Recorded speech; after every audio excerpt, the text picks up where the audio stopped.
Before I show you what's really happening to Alex Murdaugh behind bars, you need to understand something. What you're about to see isn't justice. It's not revenge. It's something far more disturbing. And by the end of this video, you'll question everything you thought you knew about this case. This is the story they don't want you to hear. Alex Murdaugh, the name that shook America. A man who had everything: power, money, respect, and lost it all in one blood-soaked night. But here's what nobody's talking about. What's happening to him in prison right now is something even his worst enemies didn't see coming. And I have the inside information that will change how you see this entire case. But first, I need to ask you something. Do you believe in redemption? Or do you think some people deserve to suffer forever? Drop your answer in the comments right now, because what you're about to discover will test everything you believe about justice. Hit that subscribe button, because this investigation took me 6 months, over 200 hours of research, and interviews with people who've never spoken publicly before. To understand how far Alex Murdaugh has fallen, you need to understand how high he once stood. For over a century, the Murdaugh name meant one thing in South Carolina: power. But beneath the surface, cracks were forming. Financial crimes, secret addictions, lies upon lies upon lies. And then, June 7th, 2021, the night everything changed. At 10:07 p.m., Alex Murdaugh called 911. His voice shaking, barely coherent. "My wife and child, they're gone. Somebody did this." For months, investigators chased shadows. Theories exploded across the internet. Drug cartels, family enemies, random violence.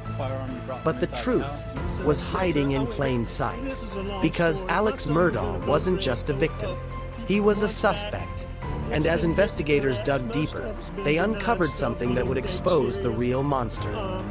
While the world mourned with Alex, detectives were connecting dots that painted a horrifying picture. Think about this for a second. This man stood at his wife and son's funeral, knowing what he'd done. He looked their friends in the eyes. He cried on camera. Was any of it real? Or was he always just performing? January 2023. The trial begins. And what came out in that courtroom shocked even the most hardened investigators. For days, prosecutors dismantled his story. Piece by piece, lie by lie. After 6 weeks of testimony, the jury deliberated for less than 3 hours. Guilty on all counts. Life in prison without parole. 2 consecutive life sentences. And in that moment, Alex Murdaugh became prisoner number 007468859. But this is where the real story begins. Before we go deeper into what's happening to Alex right now, I need your help. If you're finding this investigation valuable, hit that like button. It tells YouTube to share this with more people who need to see the truth. And here's a question that's dividing people right now. Do you think Alex Murdaugh planned these murders weeks in advance? Or was it a crime of desperation in a moment of panic? Comment planned or panic. I'm reading every single one. McCormick Correctional Institution, a maximum security facility in South Carolina. This is Alex Murdaugh's new home. Forever. But here's what nobody prepared him for.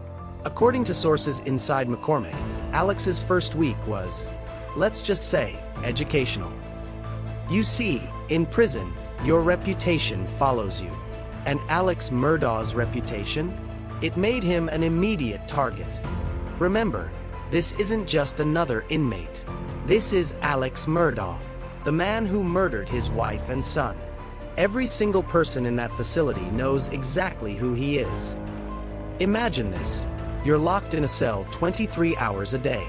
1 hour for recreation, surrounded by men who hate what you represent. Some of them are in there for life too. But unlike you, they have nothing to lose. And then there's the question everyone's asking. Has anyone tried to hurt him? Let me walk you through a single day in Alex Murdaugh's life. From the moment he wakes up, to the moment he tries to sleep. Every single day. For the rest of his life. No parole. No escape. No hope. But the physical conditions? That's not the worst part.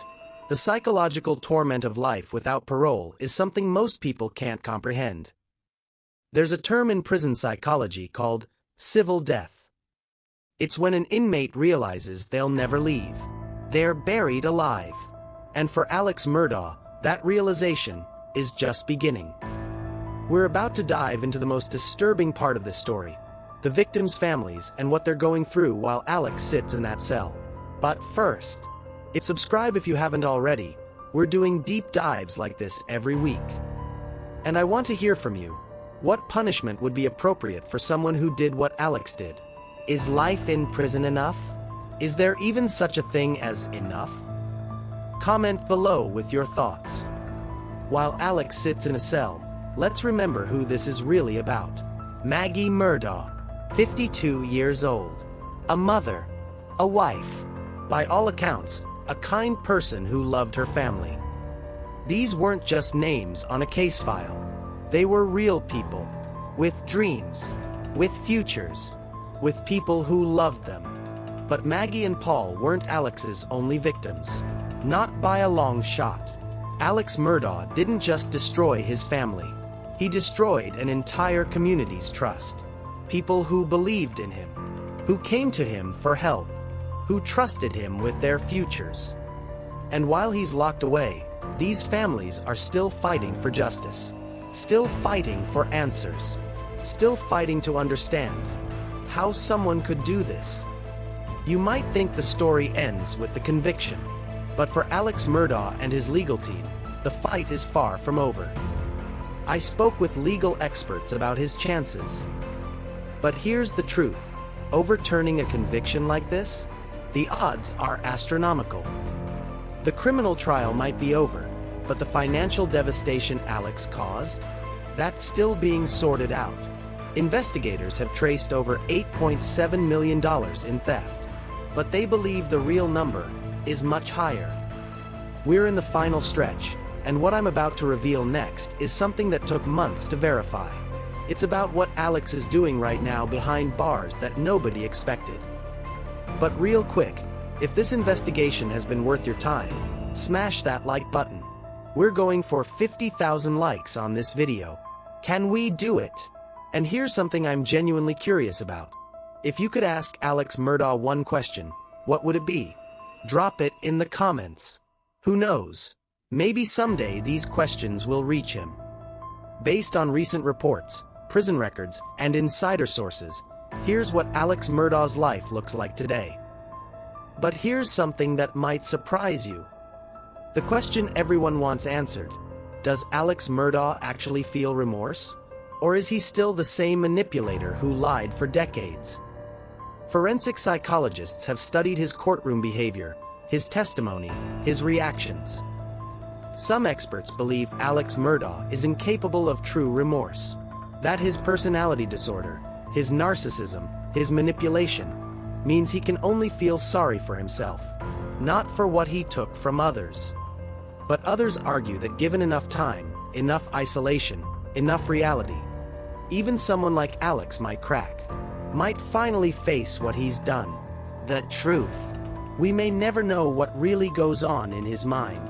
The Murdaugh case exposed something rotten in South Carolina's justice system. Something that allowed one family to operate with impunity for over a century.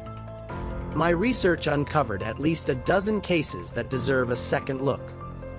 So what does the Murdaugh case teach us about justice, power, and corruption in America? This case reminds us that evil doesn't always look like what we expect.